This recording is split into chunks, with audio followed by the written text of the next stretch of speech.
Approval of minutes. I move that the minutes be received as presented. Second. All in favor? Aye. Any opposed? Minutes got it. approved. Okay, new business. And I guess legal and HR will talk now, right? 1 second. My information isn't my computer's not working. Okay, you're going through the charter requirements. And we had something prepared, and so I'm trying to pull it up. I apologize. I'm frantic. Wanda, would you like to? Certainly. You're going to abide by the charter requirements, I'm sure. course. And we'll go over those in a minute. So why don't you go ahead? We've done this before. Yes. It's been what, 2.5 years, something like that, right? The last one took 2 years, yes. Seemed like it took that long. I- Yeah. Okay, so first, if you don't mind, if I could be introduced to everyone here, because besides yourself and Vice Mayor Schulman, and of course Bill and Lauren, I don't know the rest of the committee. Okay, Hello, I'm Councilwoman Quante Toombs for the 2nd District. Okay, very good. Good afternoon, I'm Sharon Hurd, I'm council member at large. All right, nice to meet you. Tom Bates, represent Tennessee State Society, Tennessee CPA Society. Very good, thank you. Kelly Flannery, Finance Director. Okay, I'm Brack Reed. Tara is Tara sitting in Ladd for, with Metro Yes. Legal. I'm sitting in for Terry Costonis. Okay. Tara will be, We'll be, okay. yeah, she'll Okay, be good. monitoring our, as well as you are, you do monitoring our questions. Speaking of which, he needs to stick to the script. I'm here. What's the script? Interview questions. You're backed in a corner there. Okay. Hey. Good to see you again. Didn't we For just those do of you this? who don't know me, I'm Wanda Hadley, and I'm in Human Resources, and I manage the recruiting team and the training team. And I was fortunate to be involved 2.5 years ago when we were recruiting for a Metropolitan Auditor, and we found and selected Lauren. So we're here again because the term for the auditor is 8 years, and the previous Metro Auditor had resigned, and so there was the remainder of that term that Lauren filled, which will end on June 30 of this year. And so to be proactive and to get the process going so that hopefully we can finish the process before budget meetings and all the things that kick in, toward the end of the fiscal year, we wanted to get started early. So what's different this time from last time is last time the position was vacant due to the previous Metro Auditor leaving. This time it's not. But I wanted to first, and I believe you have in your packet the job posting itself that we will post out there. In your packet, I believe it's 3 pages. You'll see that it starts up, and I'm not going to go through it completely, but just show you what's involved here. At the beginning are the logistics of the piece. The opening and closing date, we're going to change that depending on when we're going to drop this posting. If everything goes in this meeting and everything's approved, we'll drop it tomorrow, and I'll mention that when we go through the timeline. You'll notice at the bottom of the first page and going into the second page are the typical duties, and this was the job posting that we used when we recruited for this last time. The only thing that's changed in that first paragraph is the new term, which will begin July 1, 2022 and end June 30, 2030. Everything else is the same. And then on the second page, it has the minimum qualifications. So for those of you who are not familiar with the recruiting process and how we go through and process all of the applicants, we look at their application and resume, we size it up against the job posting, and they can receive one of 3 qualifications. They're either disqualified, which means they do not meet the minimum qualifications, as you see here listed about midway in the second page, or they do meet the minimum qualifications, but if you look down at the next section, preferred experience, they don't have any of that experience. So they would be considered minimally qualified, And then if they met the minimum qualifications and also possessed one or more of the preferred qualifications there, we would rank them highly qualified or outstanding. And typically, in this level of recruitments, depending on the number of applicants we have, there is typically a smaller group of those that are outstanding because we are looking for a very specific a person for this job. So HR goes through and qualifies all of the candidates based on that. And then you'll see page 3 is the rest of the application, just some questions that the applicants answer. So any questions on that job posting? Do we have seemed like we added a minimum qualification last time? We did. If you look on page 2, the middle there, under minimum qualifications, I believe those were intact, but under the preferreds is where we added the second and third bullet. We added a CPA or a CIA was preferred, and then we also added the CFE. So those were not on the previous posting 8 years ago. So this did have some updates over the previous recruitment. And again, we just wanted to drill further down into those certifications. Mr. Chairman. Yeah. So I guess my question is, and I'm sorry watching late, you may have said it. I know this is an 8-year position. And the last auditor left, and then it took us a while to fill the position. And are we required by the charter to actually have to go through this whole process again? So the charter requires us every year to have to go through the same. Not every year, but at the end I mean, of every term. 8 years. Okay, so I know we've been through it before. Yeah, the question would be, and I guess per charter, is it an unexpired term that the new auditor steps in, or does that start a new 8-year term? Well, I guess it fills an unexpired term. But is that what the charter says? I don't know, we could go back and look. That is I was what gonna the read the charter relevant says. sections when you guys are ready for that. so. Well, I was just, for the new council members who are on here, it took us a long time to go through this whole process, and it seems like we just did it, and now we're gonna do it all over again. And so I'm not sure, I guess I'm questioning the process, yes, thank you. I mean, it's like, and we're gonna spend money again to do something we just did. Well, that's what I want to talk to you all about, because as I mentioned, this recruitment is going to be a little different than the one before, because before the position was vacant. And this time, we have someone in that position already, so we can talk about, where do we want to advertise and all those things that did cost hard dollars.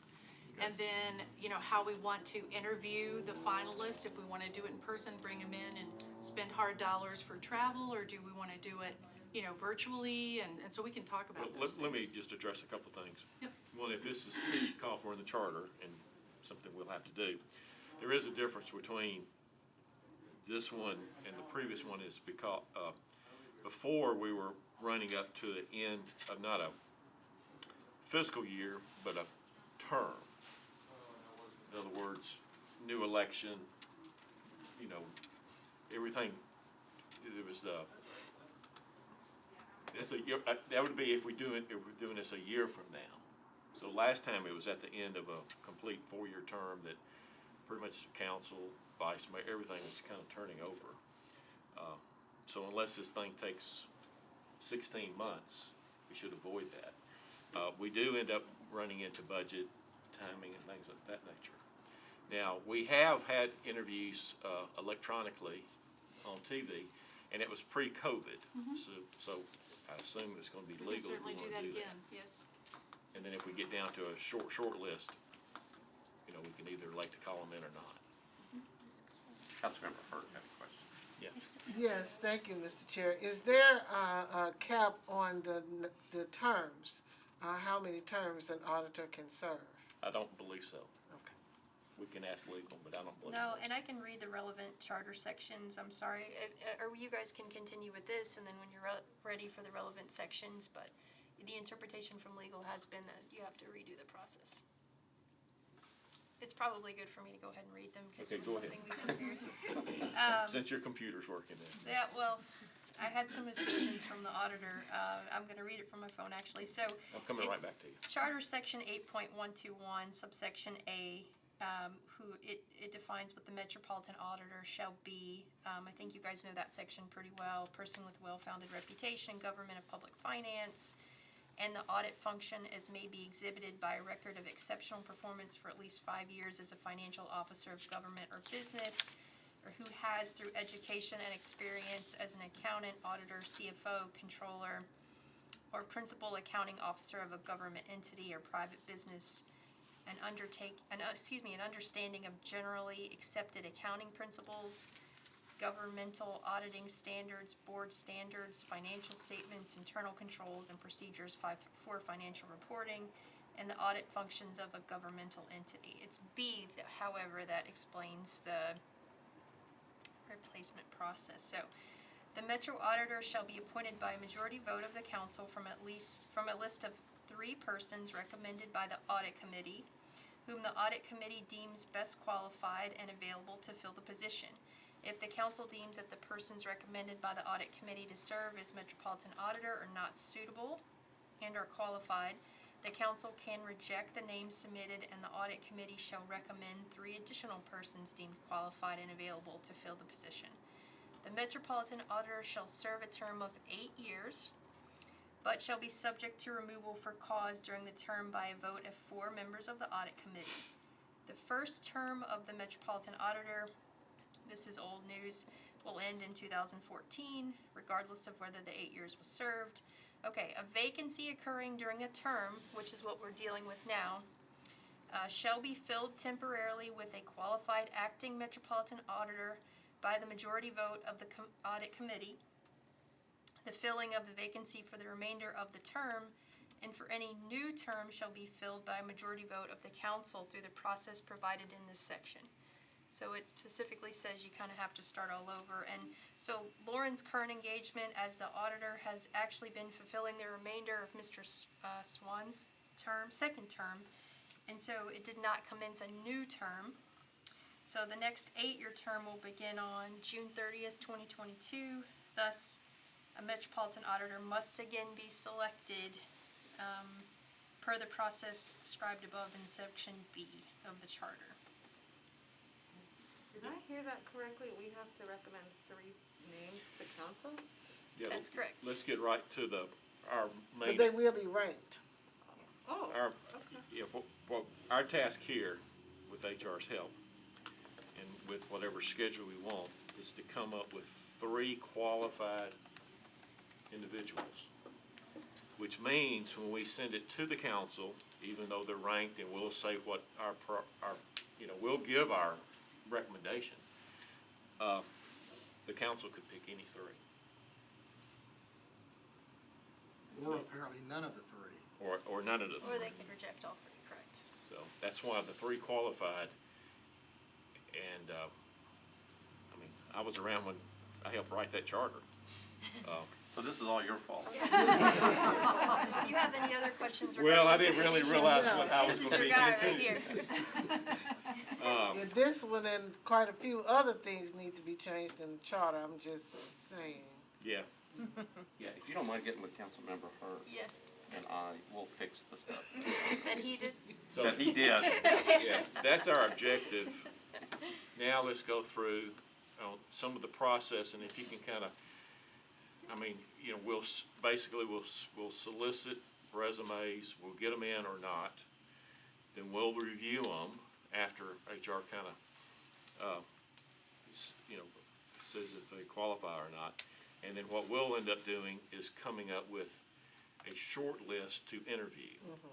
So that is a task that's in the past, last time, the entire committee wanted to be involved with the short list as a discussion, and we voted on it. In years past, we've gotten the committee's input, ranking, here's my 5, here's my 6.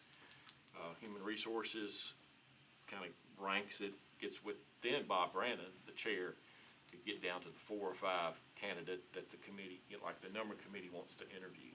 We can do it either way, but shortlist, how we interview, which can either be in person or on, we didn't have Zoom then, I don't know what we used, but Yeah. it kind of worked. And I think it was legal because it was pre-pandemic, to come up with hopefully a unanimous list and a priority for, Of course it was legal. well, No, it was. in 20, we were able to do certain things that we can't do today. Right. This is 19 or 18. I just wanted to clarify the record that what we Sorry, did so was the- legal. That's not my, The interviews are public or? Oh, Terry? the interview, okay, Say it's legal. yes, that's something else. All our deliberations, including interviews, we have to have a quorum. They are public. We will not necessarily feed it live in order so the other candidates don't hear it, Right. but you try to get it in a day or 2 days. I think before we might have had, this would be another question that you can ask us, an hour and a half, my opinion, we do them on an hour, 45 minutes, 15-minute break, 30-minute. The questions and answers are all, we answer all the same questions for like 30 minutes, 15 follow-up and break. We'd love to get everybody here every time, but if I can get 4 for the 5-6 hours of interviews, that would be great. And I don't think and then when we deliberate, just if you heard something, say something, if not, not. So that's kind of like some of the logistics that we work through. And we're Right. trying to do it before we get into budget, which I guess you guys do budget pretty much year round. But that's all subject to qualified candidates coming in the mail. Yeah, you're exactly right, and you summarize this timeline that I put in here very well, and you'll see that it starts tomorrow. Again, if you all approve the job posting and we're good with the timeline, knowing that some of these dates could change a little bit depending on how many applicants we get and so on, then we're ready to drop the posting tomorrow. And we plan on having it out there for 9 days, as you see, starting tomorrow through the 17th. And I will be going through and assessing all of the applications.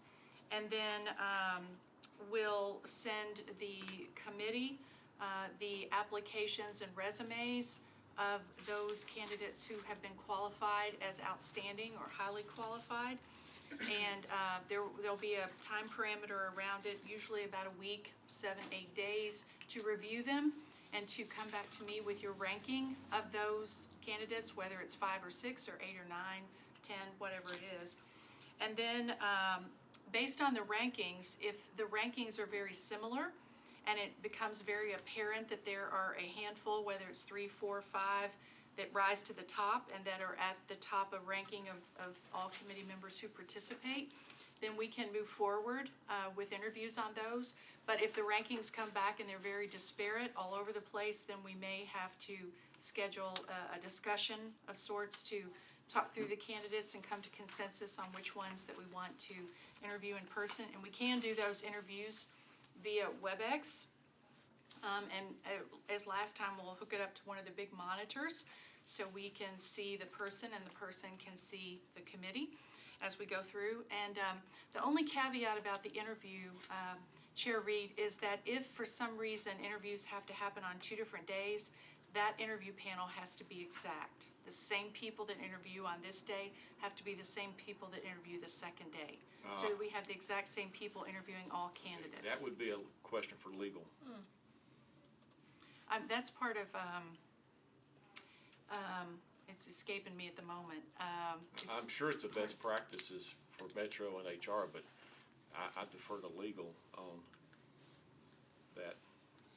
Part of the challenge, if they weren't the same, you would have one or more members who did not see all the candidates. So it would be more challenging to discuss who would move forward if there were 1 or 2 people that didn't see 3 or 4 of the candidates. So I fully understand Yeah. the need to do that. We just asked the question, is that a requirement? I'll get back to you. Well, you can, Yes. Yeah, the team that's gonna probably logistically going forward will be you. I assume you'll be the Yes, point, yes. and Terry, and I believe Bill, unless he throws his name in the hat, will be the, well, if you do, then we'll find someone else, okay? Will be, and then y'all can just coordinate. And you and I have had this before when we had an interim. You know my numbers and stuff. And that way, if we need a meeting, we can get it. And if you need to talk to me, that's fine too. Perfect. Or if legal needs to talk to me, that's fine. The other thing that we'll be doing, that we also did last time is running CJIS background checks on those finalists that move forward to interview. And that usually takes anywhere up to 2 weeks, maybe sometimes 3 weeks, so that, you know, when you interview and you're ready to determine who you're gonna send forward, we would have back the results of those background checks before that time, so there wouldn't be any holdup in submitting names going forward. So again, if it goes according to plan, and we don't have any hiccups along the way, the plan is that by mid-April, to have the finalists interviewed and to come to consensus on the 3 that you want to move forward to council, and then those would be able to be voted on in the May council meeting. Okay? Any questions? Yeah. Is, the Department of, Audit, is the audit fully staffed as of today?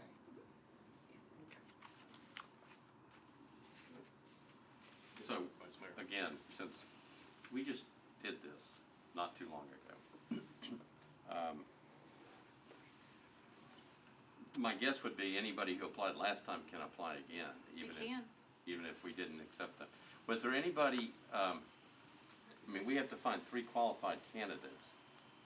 And I don't remember this part, there was a time where we were having trouble with that process. But those individuals can apply again, and we have to go through the same process again. Well, they would have to be evaluated with the rest of the applicants, yes. And I believe, I'd have to go back and look at my notes, but we did put the posting out there, we did go through the candidates, vetted them, and decided that we needed to put the posting out there again to see, you know, what other applicants we would attract with that, so it was a double process. Okay, let me ask you one other question, and that is, the last time as we went through it, there was a whole other piece that we had to figure out, and that was just by simply typing in their names and. Oh, Yeah, that turned out to have some ramifications on the candidates. And we had to come up with a process to deal with that. And I forget, I think it was with Metro Legal's help to come up with that process. We're gonna do that again? well, I mean, that's, you know, as before, anything that's out in public domain can be discovered by anyone.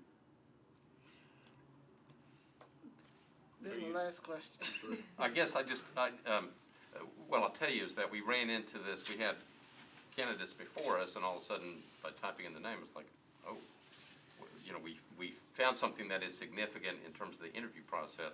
So the second time around, we were trying to catch that, and I just wanted to make sure that we tried to do that again. Yeah, and I believe Human Resources said that anything we want to do as individual committee members, we could. Yes, And then we could bring that up in a follow-up question I just in an couldn't remember interview. how we did it. yes. But we Because- couldn't ask Human Resources to run that Yes, yes. unofficial search. Yes, yes, and you're absolutely right. The first round, when we put the posting out and we got the candidates that had not come up for discussion, it did before we put the second round out there. And anything that you discover can be asked in a follow-up question with any of the candidates, because it's out in public domain. We'll have structured questions, and then we'll have a follow-up section. Yes, So, Councilmember. my question is, if someone who is different from the auditor that we have now is selected, what happens to the occupied person? If the staff is already completely, if the department is already fully staffed, and someone else, if the council decides that they want someone else, then what happens to the sitting auditor? That's a good question. I assume the sitting auditor is no longer the auditor. My term would be up, Term would be fine. so I would be good. Did you see what I said? Mm-hmm. Okay. Now, that's why this is important. That, when we've done this in the past, the people that represent the council, I don't know if it's the vice mayor or the council members, it's quite clear, us as a committee will give an endorsement and a ranking. And hopefully that's unanimous. So, And that will be, you or someone will relay that, and it's a one vote, up or down, and it's always, we've only done it a couple of three times, that recommendation has been accepted. so between the two council members here, would it be appropriate or inappropriate for us to make sure that we share with the council what the recommendation is from the committee? It should be shared, I would think, it has in the past. Okay, And we'll have a formal public discussion, Okay. and we'll vote. And like I said, hopefully it's unanimous, or whatever that vote is, Yeah, Councilmember Hurt, as I remember, the last time this happened just a couple of years ago. So I think I turned to the members of the council members who were on the audit committee at that point and let them actually say what they needed to say. So they kind of represented the opinions of the group before the but council. we'll go on record as a committee. okay. Sorry, did I hear you say Bill would be involved in the interview? Bill will be coordinating, I coordinate with the auditor on meetings, quorums, and things like that. Bill will take that responsibility over for this function, working with HR, and if he has any question about, I need a meeting, yeah, sure, let's have a meeting to go over the candidates or whatever. Eliminate I- eliminate. Just keep the conflicts of auditor Yes, who I'm is, recused from everything. will be applying, will be recused from that process of being reselected. So I Talking about- appreciate that the charter mandates 5 people, I think, a quorum do the interviews.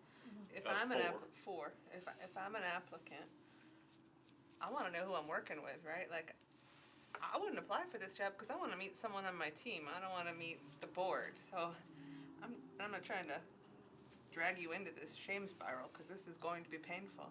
But I think there is some advantage in it actually attracting candidates if they knew they could interact with people they would actually be working with on a regular basis. And I don't know if we can add more people to the panel or not.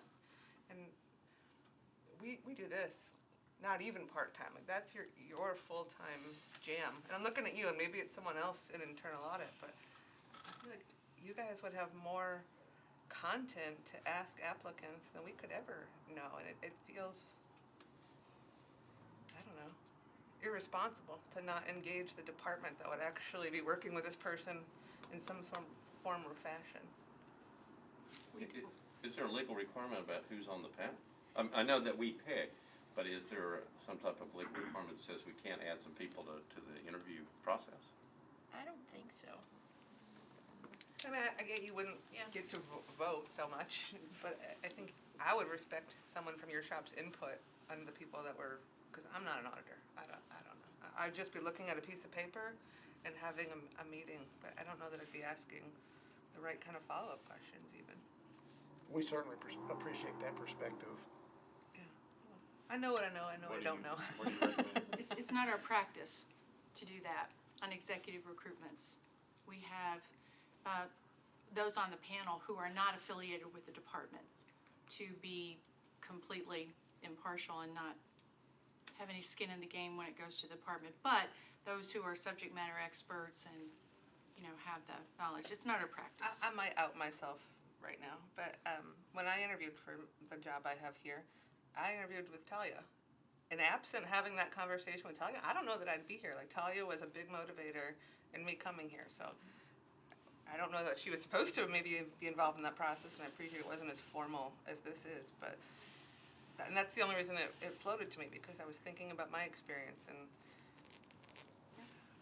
love me some Talia, like, We all do. and I love mean, Bill, and yeah. like, to not have that experience, I just think I you're mean, gonna so lose people. You're weighing the, if you have somebody from the staff, they have a boss. So you're putting them on a panel, so that puts a little bit of a conflict in there. But, Yes, a but, little bit. but we also ask the same questions from everybody. So you kind of weigh, I mean, I'm not passionate about it, I was just Yeah. thinking of my own recent experience and what was helpful for me as an applicant, but I don't wanna upset the apple cart. We can do this anyway. Mhm. You know. Logistically, and again, the questions will be 4 or 5 questions, and we generally don't get into a lot of technical, you know, we get into, this is the one position that's actually reported to a non-metro employee.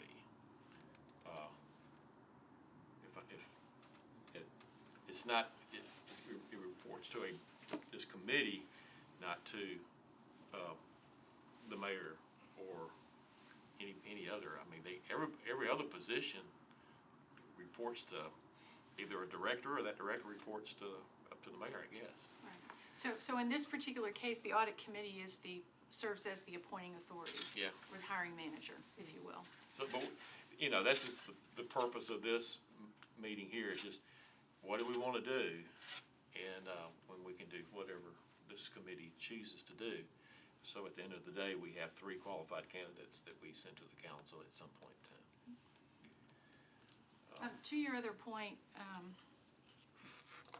Vice Mayor Schulman, I brought with me the places that we advertised last time, and the costs associated with them. And so, again, based on whatever you all wanna do, we can do that again. It comes to about $1,040. Or, when we post the job, it goes out on governmentjobs.com, which is actually worldwide.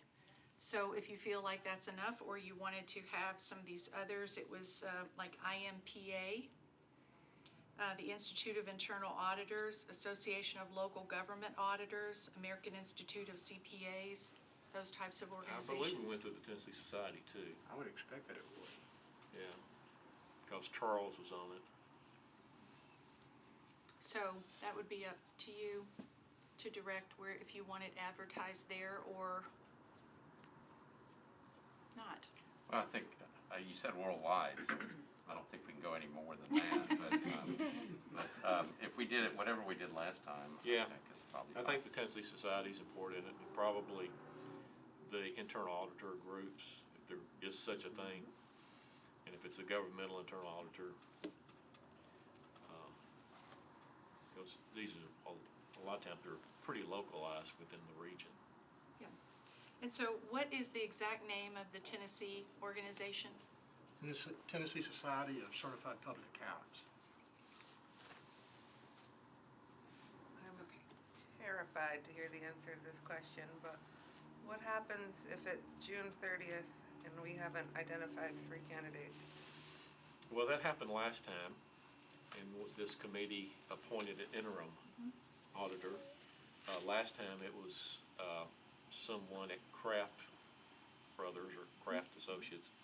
I assume this time it could be anybody this committee chooses. Correct, legal? Couldn't we just Just like appoint last an time. interim for 8 years? Maybe learn, That's, skip this whole process. Well, that question came up before, I and think- the answer is no. We have to be in a diligent search for an audit. But again, if you get 3 qualified candidates, which last time we ran into some issues, and we actually got some new ones in. So what we did before, we had an interim that was an acting, auditor. And I believe in Metro's history, there was a point in time when, maybe it's Public Works 20 years ago, I don't know, 30 years ago. And the person was not an engineer or didn't meet some qualifications, and it was called an acting Public Works Director, or acting, water, whatever it might be. It was Public Works. Was it? Yep. I'm a lot older now. So I guess that would be the interim acting, but we carry out the auditor responsibility. We were able to fill it. Councilmember? Have we sent the notice out to minority professional groups? Well, I'll read you the list of where we sent it before. And this was approved by the audit committee. Mnpd, and I'm sorry, I don't know exactly what that stands for. Are you sure it's not IMCA? Pardon me? IMCA? I think that's probably the group. I'll have to look. I don't know what it stands It's for. probably got the CPA. The Financial Executive Networking Group, the Institute of Internal Auditors, Government Finance Officers Association, Association of Local Government Auditors, Association of Government Accountants, Association of Certified Fraud Examiners, American Institute of Certified Public Accountants. And so one thing to keep in mind for this is if we It's their building. drop the posting tomorrow, it'll be out there for 8 days. So it will take, some of these organizations do take 2 or 3 days to get the ad out there. So, and for all intents and purposes, we would be paying this for about having it out there a week, which was different, than last time, so. So there's a National Association of Black Accountants, there's a National Society of Black CPAs, and I'm pretty sure there's probably a Hispanic equivalent to that as well. And Women in Public Finance? So do we have a cap on expenditure on how much you want to spend? Because some of these are $300, $400 to advertise for up to 30 days. Even some of the ones that we did before was over $1,000. Yeah, I guess I would defer to human resource best practices, and even if you have something on there we did last time, but you don't hear it repeated, Well, we can do any of these, but it goes to the budget of internal audit, so we usually defer to the department on what We have the the cap budget. is. Yeah, Okay. you're talking about $5,000 to $10,000. No, not for advertising. Okay, I'm talking about, it could be up to 2,000. okay. So do we need to Is that vote on okay with that? internal auditors? We can go with 2,000. I'd rather them not set a budget, because all of a sudden they can say, well, do this, do that, I'd rather them As you'll say see later, independent. we have the budget. Yeah, I think that's reasonable. Okay. But I have director of finance and auditors. I do not get a paycheck from Metro. But So I don't agree know. with Councilmember Toombs that we do need to practice some diversity and equity Absolutely. in the advertising. I just, wonder if they have to have less than 5 years. I'm sorry, say that again? No, I'm just making a joke, that they gotta have less than 5 years, cause the Y is missing on all of them. why. I don't know. Yeah, the Y is on there, but it's, Well, not is it, everywhere. yeah, it's everywhere. I know, It's a Y. I know, it's the Y, Non-bold. yeah, the reason that it's in, Fly there. right, it's all over. If you go to the first page, it's even on the first page of Arbitrary. it, yeah. the reason that we have less than 5 years on there is the applicant tracking system that we use. No, I'm talking about She's if making a the joke. ears, making a joke because the Y is missing and it's ears instead of years. Where is that? It's just, I say it's in the workbook. He's saying we have to have less than 5 years. Oh, well, that's not on my copy. How is For that? some reason, it printed with no Ys. It's no Oh, Y. okay. Well, now I'm following you. I'm like, what? Okay. It doesn't say less than 5 years. Okay, so we have a pretty good list, solicitations, we have a reasonable budget. Now, we'll be getting some homework, so those that elect to respond, okay? Let's decide on how many we want to shortlist. And this can be like going through a buffet line. Well, let's get 10 or 12. Well, I think we need to first start with like 5 or 6. Right. And I believe the vice mayor, even last time, if you need 3, let's do 6. And then, so if we can, when we get the resumes that's been kind of prioritized, only come back with 6. Okay. Can everybody agree with that? Absolutely. I'm speaking on behalf of the vice mayor. Oh, don't do that. That lady was in the wrong meeting. It's a people's building. I know, but she was still in the wrong meeting. We're in agreement that once we get the resumes, we want to run it by you, that would try to cut it down to 6 for shortlist. I think that's a great idea. That's what you asked for last time. You need 3, we get 6. Okay. We do that, and then we'll see if we need to have any conversations on, have another meeting called or not. Because once you get into March, a lot of times that gets a little tough. Yep. But hopefully we can do that. We will need timely responses, and it's hard to do. So if this schedule is okay with everybody, we'll, when do you want to cut off the response? Well, currently, as I put here in the timeline, we would have it open from February 9th to the 17th, which also Okay. includes a weekend. That can be Our extended if you response. want. Oh, I'm sorry. Yeah. Pardon me. To send you 6 would be, just to give you an idea, would No, probably. I don't want you, you send ever how many qualify. Okay. And we will shortlist to the 6. I usually do that about a week. Give you all a week to look at them and respond back. Does that seem like enough time? Is that okay? Okay, just when you send that out, remind us when our homework is due. And then I will come back to you with how everyone ranked all of those candidates, and it may come back so that depending on how you all ranked them, there's 3 that sort of rise to the top, and those 3 were in the top 3 of everyone, for example. And then we could just move straight to interview with those 3 without having a discussion. But if the rankings for those 6 or that I send you are all over the spectrum, then we probably would have to call a meeting to discuss, to come to consensus. Okay. From a committee standpoint, are we comfortable with, if we think 3 is okay, we just interview those 3, or we feel like, no, we need to at least interview more than 3 to kind of get a comparison, because it's all on paper? If I send you like 6 candidates, for example, you can say we want to interview all 6. Okay. You can certainly do that. You don't have to, take anybody out of the mix. I think 3.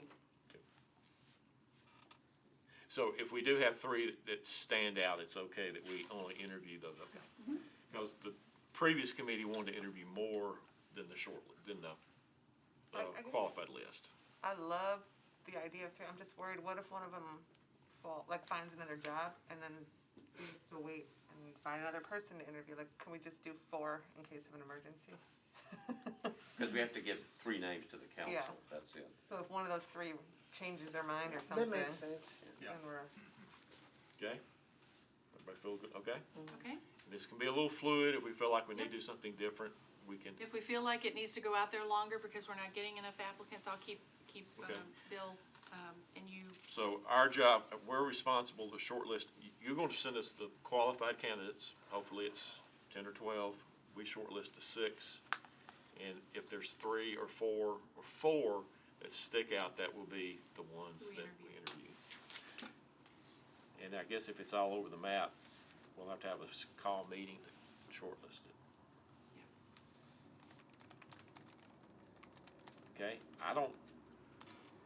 Okay, is there any other discussion or logistic, or any other further, direction you need? Okay, do we need to adopt this calendar-ish process? I can tell you that right now, April 12th will be a really, really hard day for me. You mean they're actually making people file on time this year? Can you believe that? I can't believe that, can we pass a resolution just demand that we do that? Oh, well, and just so you know, the reason I put April 12th in there is that's already a scheduled audit committee meeting. So I just put that in there. So that depending on how many you want to interview, we might be able to do it, I don't know, but that's Now- why I chose that date. Appreciate you saying it. These dates will probably move around a little bit, and we're just gonna do the best we can to get 4 or 5 or the committee here. Yes. And that's where we'll be working through Bill. Because, the reason, I guess, okay.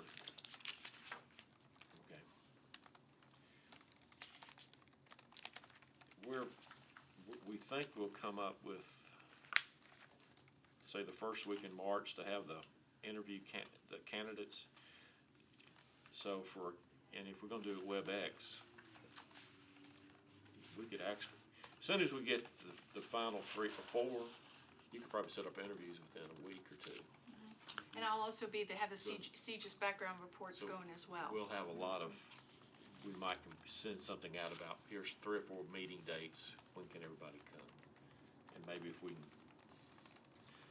first step is we gotta get resumes in, and then we see how it goes. Yes. Okay.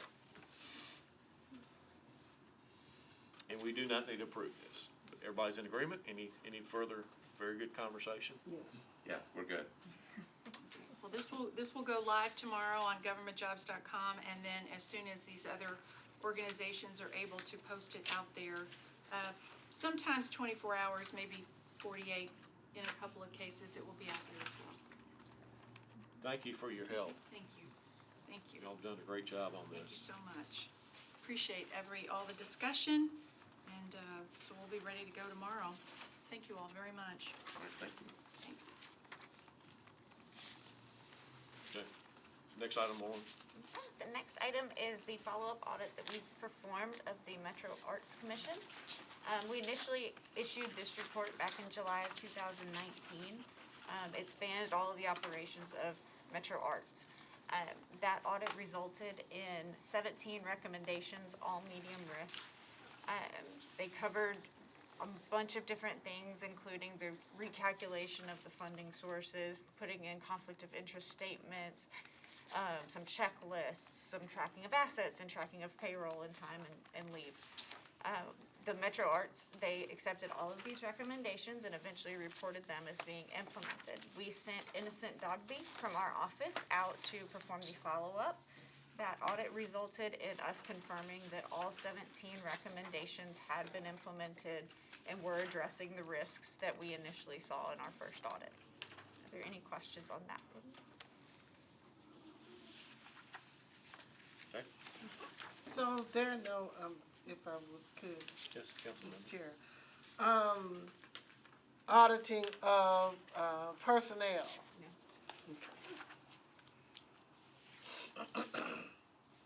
Okay, next item.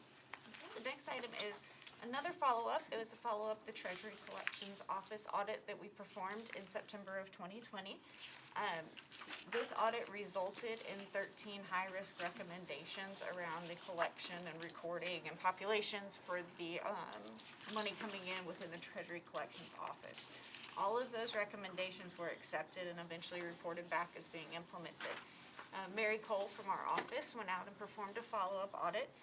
That audit found that 6 recommendations had been fully implemented, 3 were partially implemented, and 3 had not been implemented, and 1 was no longer applicable. To put some context around this, 3 of the ones that are still open, the Treasury Collections Office has taken significant steps to address the risks that we identified. They have implemented an online payment system and have closed their P.O. box and have now taken on a lockbox. Unfortunately, some payments are still coming into their office. They're a lot lower, the risk has gone down a whole lot. But from our audit perspective, we would still expect, since money is coming in, for certain controls to be in place. So that's why some of these are partially implemented or still open. They are working to stop all those payments by reaching out to those payees who are sending in the money. And so they're starting to stop that, but until that's stopped, we would expect those controls. So those are on the way to being completely implemented, and the other 3 have revised dates of mid-April. So they're taking all the steps, they weren't fully implemented when we went back out there. So is it possible, because all of this seems like they were probably the rules and regulations that were implemented when the office began, and when technology moved in, they did not continue to update along. Is there something that can be put in place that there's a regular review of the practices and procedures, and for there to be a regular updating of that as we move more into technology? I think that they've taken a lot of steps to doing that themselves. I mean, one of them was making an online payment system, as the former head of, or treasurer pointed out. A lot of their payments were coming in from short-term rentals, and short-term rentals were having to mail in payments when most of their business for a short-term rental is online. Right. And so going from Microsoft Access database to an online payment system, and even talking to our current treasurer, there are visions of possibly even upgrading that to make it even more user-friendly. So she is thinking forward, and it's a matter of, they've already started to put these in. We will continue to work with them. It will eventually end up on our audit plan again. But I really think that just the awareness that the audit brought to this will keep them on track to keep up with that. So it won't be, to have a completely online payment system, that's not a burden to the taxpayers that they deal with? No, in fact, I think that it has actually helped a lot. That's why they also still offer the option to send into the lockbox, if that is, if paying on that method is better. I do believe that they can still, I don't have Michelle here to ask, but I believe that they may still be able to walk payments into the office if they must. So the options are still, there's still different ways to pay, with those taking into consideration all forms of payment. So because I see the note, it says ultimately post-March, we will not process checks in the mail, so is that separate from the lockbox? So that's separate than the lockbox. Okay. They used to have their own PO box, and they would get hundreds of payments, because all of the payments were due at one point of the month. Okay. And so they would get hundreds of payments in, and that was causing a burden to them to be able to process them. With the lockbox now does it. It's just some of the hotel owners or taxpayers have kind of circumvented it by going instead to sending to like the main finance PO box. And so they're still filtering in, but they're reaching out to work with those individuals to make sure that there's nothing that's keeping them from being able to pay to the lockbox. Okay. Mr. Chairman, I had just a quick question on A2. That was partially implemented. Is that dealing with the stuff that's still coming in, or is that more of a, is that gonna be a kind of an ongoing, it sounds like they're supposed to be checking periodically, Yes. to make sure the information is properly recorded. Yes, so there are a lot of, with this online payment system, there's a lot of reports and everything that can be run. So they're doing a lot of these different audit checks. One of the things that we found in the initial audit was that with the Access database, they would inadvertently apply, they would get 3 payments from 3 different hotels, but accidentally apply them all to one hotel. So we wanted there to be some check for that type of applying of multiple payments that may not be from one hotel. Unfortunately, the current online payment system they don't have an edit check for that. It doesn't necessarily clear out the entire screen. So what we've asked them to do is to try and find a report that maybe they can run quarterly, monthly, however often they need to, that would show payments that were applied to one hotel or taxpayer that look a little fishy. Sometimes you do receive multiple payments from a taxpayer for multiple months at one time, but just something that they could review. And so that's why that one specifically, especially because when we did the follow-up, we saw payments being applied the same way. So that's why that one's partially implemented, because that was a specific request of that. So it's partially implemented because Because they're- other pieces are being, they're still trying to get the pieces together to actually run the check. yes. Got it, okay. And is there a timeline in which, if people are still paying by check or by paper, for this to be entered in? Because some people take that information against some people who may be elected and say that they have not complied when they actually have, but it's just not been recorded because of the backlog of things. There's significantly less backlog now since they're not receiving the money in-house as much. But what it is there is a grace period where they will look at the postmark on the envelope to make sure that it was mailed before the date, and even sometimes they'll give a little bit of a grace period then. So when it is manually coming in and they are manually entering it, they'll do that. When it goes to the lockbox, it's deposited same day, and when the person actually in the Treasury Collections Office has to enter the actual data on the tax return, they're gonna once again look at the postmark to make sure if any penalties or anything like that were applied because it was received late. They're gonna make sure that it really was late and it wasn't postmarked prior to the date. Anything else? Okay, next item. The next item is our annual audit plan. This is the biggest item that we will do all year. It's where we set out our plan for what our auditors will work on from February 1st until January 31st. To give context on how we come up with this, the first thing that we do is we go out and get some financial and budget information on every department, including revenues, expenditures, FTEs, things that would make it riskier, just in a financial standpoint. We also look at whether or not items hit the mayor's initiatives, because those are important to the mayor and those are important to Nashville. And they're get a higher risk rating if they are falling under one of those. That gives us our risk score. If you look at attachment C within this document, you'll see the column that's red, yellow, and green, and that's their risk score. That's based solely on their financial information and the other information. We take that and we compare it to when was the last time we went to this department. So we're gonna look at, ideally, we would be out at every department once every 5 to 7 years. But with 10 FTEs and Metro being as large as it is, we don't get out there necessarily. So we start to look at where have we not been in a long time. And that plays into our decision making. We also have that coverage map, which is attachment D. So we take those into consideration. We also reach out to council members, audit committee members, internal audit staff, and other individuals such as department heads asking for ideas. This year we received 33 ideas. Last year we got about 5. So the people are noticing that there is a need for audit.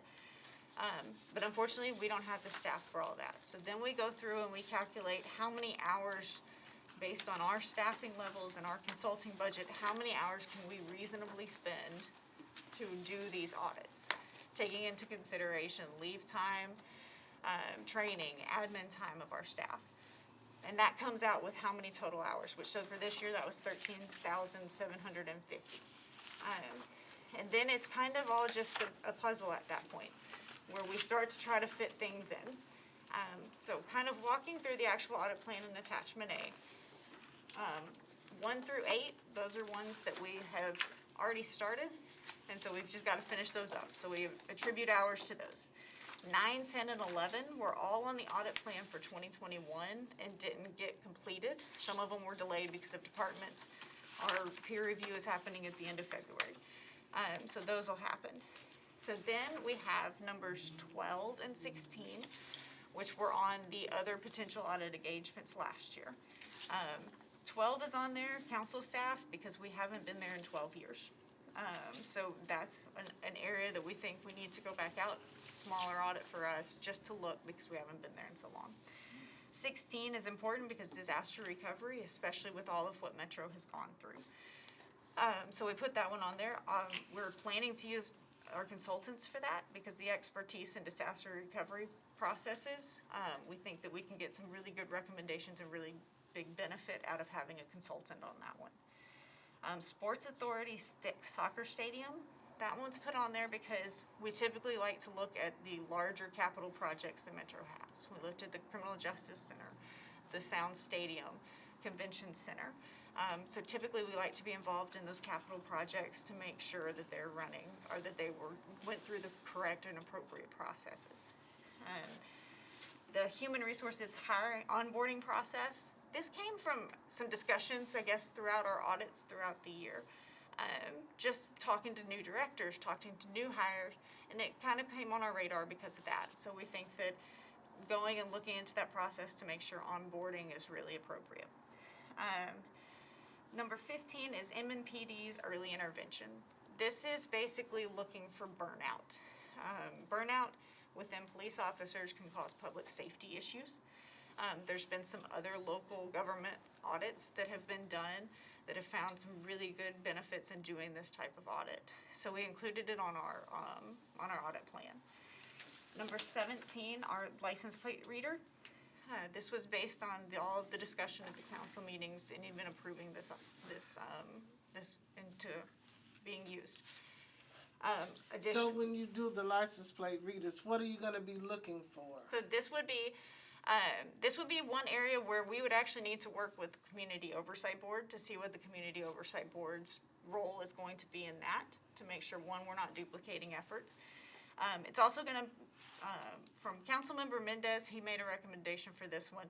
He was talking more about the usage of the data, to making sure that the data was being used. That's one opportunity. It would be looking at the entire program to see what the real risks are, but keeping things like that in mind, and then also keeping in mind the work of the Community Oversight Board so that things aren't being duplicated. So would you be looking at the effectiveness of it? That could be something, yes. Okay.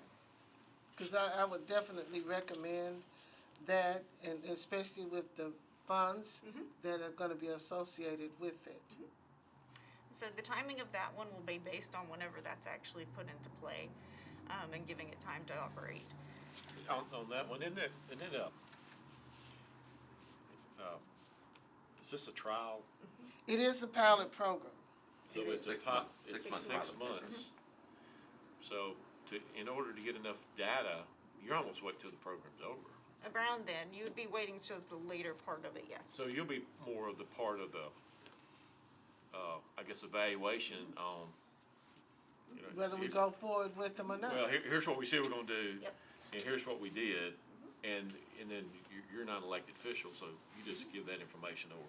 Yep. Okay, so you'll wait probably till Yes, toward the end that of would be, the program. timing would be closer to the end of it. And I mean, there's been, since license plate readers are in other It's more of jurisdictions. an evaluation of the pilot versus an ongoing Yes. understanding of the operation. Exactly. Is that people okay with that? Okay. Number 19, the cost element related to the sheriff's office, this was actually a recommendation from the Department of Finance. And then the MNPS, Building Accessibility and Security. We usually look at MNPS because they receive such large funding from us. We've done a lot of their financial processes lately, so we were trying to look at something a little bit different that's still very important to their operations. So that one's why that one's on there. 21 and 22 are our IT audits. 21 was a recommendation from the director of ITS because we are implementing a new permitting system. And that's going to span multiple departments, and internal audits interaction with that and making sure that controls are in place as it's implemented. We did a similar type audit with the implementation of Oracle R12, which is the financial system for Metro. And then the second one relates to checking to make sure compliance.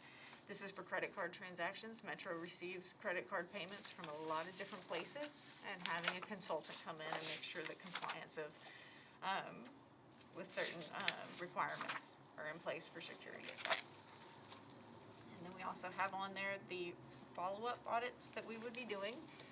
The next page is those other potential audit areas. I believe A, C, D, E, and F were all ideas that were submitted from department heads or council members. Other ones are just other audit areas that our office came up with that could benefit from an audit. And that's what the list would be to pull from if we finished or needed additional audits. Or if there's any on there that y'all want to swap out for what's currently on our plan, that too. And then going down into, we put in hours for investigative services, special projects where we might get an agreed upon procedures request or something like that. And then other unforeseen requests, because oftentimes department heads in the middle of the year will ask for an audit. And all that comes down to our estimated 13,750 hours. Are there any questions, changes?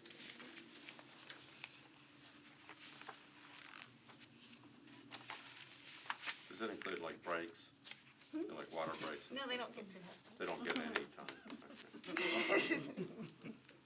It does. It includes leave time, training, admin time, that we would expect. Okay. We need to approve this, correct? Yes. So do I have a motion to approve? So moved. Is there a second? Second. Any further discussion? This plan can be changed throughout the year by this committee, so. All in favor? Aye. Aye. Any opposed? Plan's adopted. Pretty aggressive. It takes a lot. And, old business, you get an update on that. Okay, at the last meeting, we presented Barry Dunn's investigation of Nashville General Hospital. Some questions were raised within that meeting that would require me to reach back out to Barry Dunn. One of those questions related to the providing of information for one of the allegations, that Barry Dunn had stated they did not receive the information, and it made their conclusion unable to determine. I worked with Barry Dunn to get support for what they had asked for that they did not receive. I worked with Julie Groves from Nashville General Hospital, and once it was brought to her attention that something was missing, she has provided that information. Our standards require us to now evaluate that information. We can't just say, well, now we have it. We have to go through the process of actually evaluating it. Due to the timing of getting it and us being very busy within our office, we have not had a chance to evaluate it. I've already worked with Ms. Groves to talk about starting that next week. But what will happen with it is we will evaluate the information and determine if the conclusion needs to be changed. If it does, we will reissue the report with an addendum to explain the changing and the receipt of information and all of that. So I would like to request if we can defer this to the next meeting so that we can have that done. And then I will also have the responses to the other questions that were asked.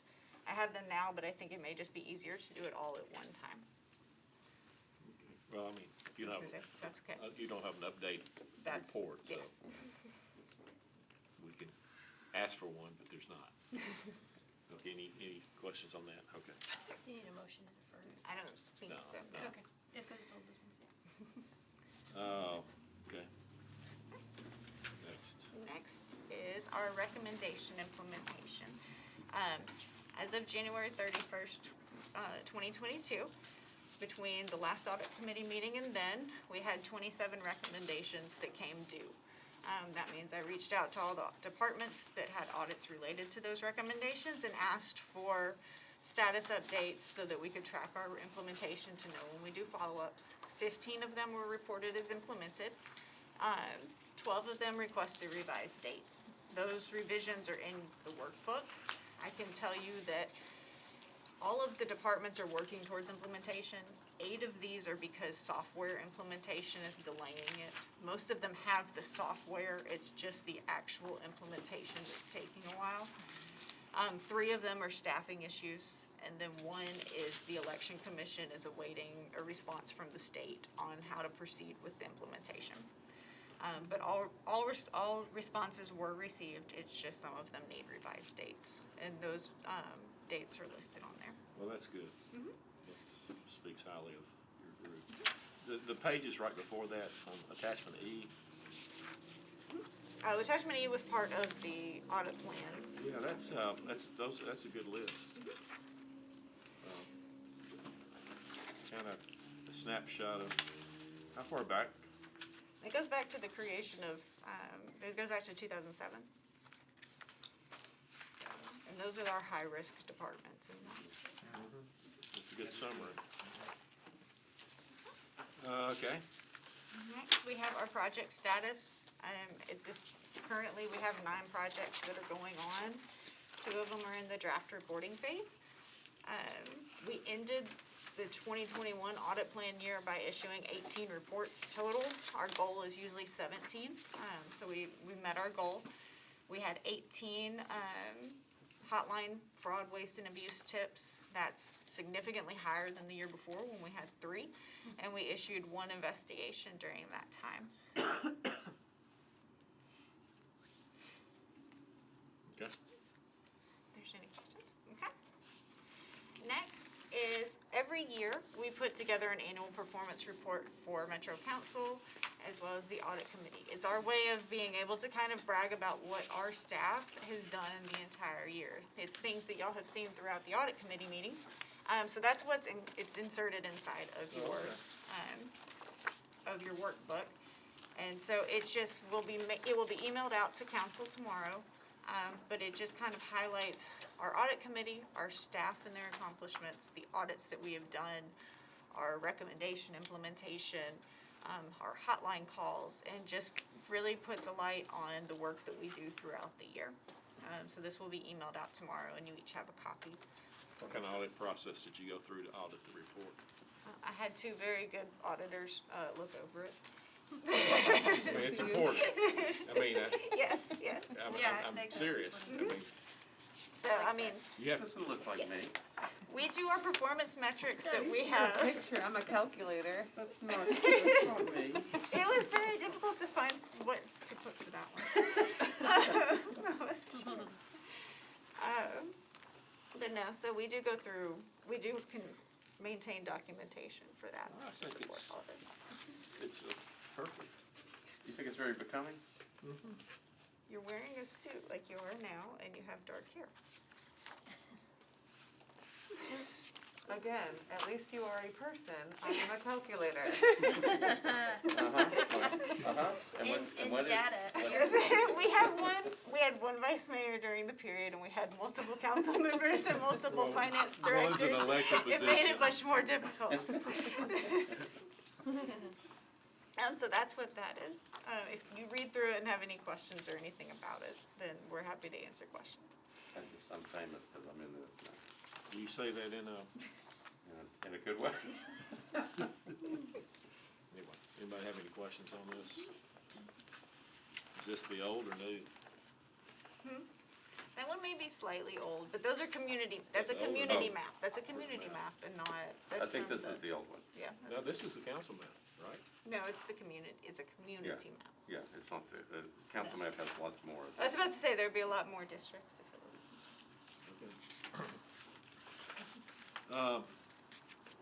And on, you know, on your budget, I take it you've probably already submitted your budget for next year 3 or 4 times? Yeah, we have until Friday. Okay. We are working. How do through you that. guys, look at the consult, you know, we call it co-sourcing? We used to, do a lot of, not necessarily outsourcing the audit, but best practices, you know, consulting. What's your approach on that going into 23? So I'm thinking, because we're still about to, the rest of the utilization of what we currently have will probably go to that disaster recovery project. But at the same time, we've already identified some audits where just the help of some expertise will, like you said, it would be co-sourced. You So know, there like are if some. you're going to, if you, say for example, you're getting into a human resource function, that's not a financial That's right. thing, it's a, you know, best practices, how do you onboard, offboard, all that, I mean, we do it with, you know, Public Works and chipper service and stuff, which lasted a day. That recommendation, you know, you don't mess with chipper service, I found that out. Anyway, so are you looking to kind of Yes. keep the same? It's not just gonna be full projects, I think, especially because our budget submission will, this co-sourcing budget actually got cut down a little bit because we took some out of it because our rent increased, that we didn't ask for a rent increase last year. So we're asking for replenishment of that, and that is to help not just do full audits, but also to assist in certain parts of our audits. We do evaluate every audit to see if we have the expertise. Recently, we have not needed it, but as we get more into some of the more gray areas with the audits that we're doing and not necessarily compliance, we will need that expertise from I don't have somebody an else. opinion, I just wonder what you guys are thinking. Okay, do we need any further items? Do we need a, executive session that we know of? No. Anything else that you'd like to bring from the committee? Then do I have a motion to adjourn? So moved.